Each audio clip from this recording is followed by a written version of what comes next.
तो बात बिलासपुर की ही है। इन दिनों शहर के चौक चौराहों, गार्डन, मंदिरों के आसपास छोटे छोटे मासूम बच्चे बड़े पैमाने पर भीख मांगते हुए नजर आ रहे हैं। कुछ की आर्थिक मजबूरी है तो कुछ बच्चों को उनके ही माता पिता भीख मांगने पर मजबूर करते हैं। इसके अलावा किसी बच्चा गैंग की ओर से भी भीख मंगवाने की आशंका से इनकार नहीं किया जा सकता।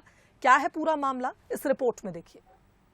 जरा गौर से देखिए हमारे देश के उस भविष्य को जिसे भविष्य में डॉक्टर, इंजीनियर बनकर देश का भविष्य सुधारना है, लेकिन इनके हाथों में किताबों की जगह कटोरा थमा दिया गया है।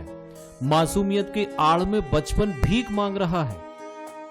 सड़क पर बचपन, जी हाँ, हम इस शब्द को इसलिए कह रहे हैं क्योंकि आप देख सकते हैं ये छोटे छोटे मासूम बच्चे सड़कों पर भीख मांग रहे हैं। सिर्फ इसका वजह यह माना जा सकता है कि जो हमारे समाज है और जो महिला एवं बाल विकास विभाग का जो चाइल्ड लाइन चलता है उनके ऊपर ध्यान नहीं दे रहा है, जिसके कारण ये आज सड़कों पर भीख मांग रहे हैं। इन बच्चों के हाथ में कटोरा किसी और ने नहीं बल्कि इन्हीं के माता पिता ने थमाया है।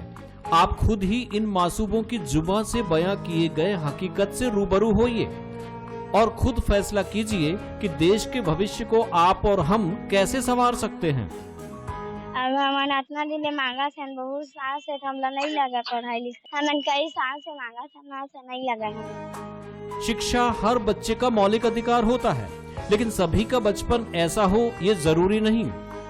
वहीं लोगों का भी ये मानना है कि सरकार को एक ऐसी व्यवस्था करनी चाहिए जिससे ऐसे बच्चों के माता पिता का पता लग सके जो बच्चों के हाथ में किताबों की जगह कटोरा थमा रहे हैं। मैं तो आते जाते बहुत सारे बच्चों को देखता हूँ, क्योंकि मैं शहर में रहता हूँ, इसलिए गांवों की प्रवृत्ति से भी मैं जुड़ा हुआ हूँ, क्योंकि ग्रामीण भी हूँ। मेरे समझ से सरकार जो इनके लिए योजना बनाती है भिक्षावृत्ति के लिए या उन बच्चों के लिए जो शहर में घूमते, रोड में घूमते पाए जाते हैं, इसके लिए कोई एक ऐसी वैकल्पिक व्यवस्था होनी चाहिए कि उनके माँ बाप के ऊपर भी निरीक्षण होना चाहिए। शासन द्वारा और हमारे द्वारा लगातार इसके लिए अभियान चलाए जाते हैं।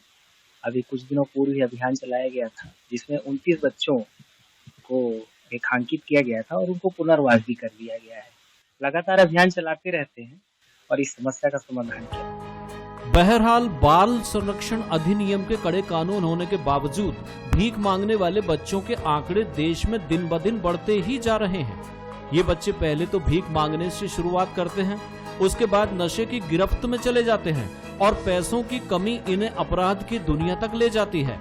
ऐसे में अगर इन बच्चों का भविष्य संवारना है तो सरकार से समाज तक को सोचना और कड़े कदम उठाने होंगे। पंकज गुप्ता, बंसल न्यूज, बिलासपुर।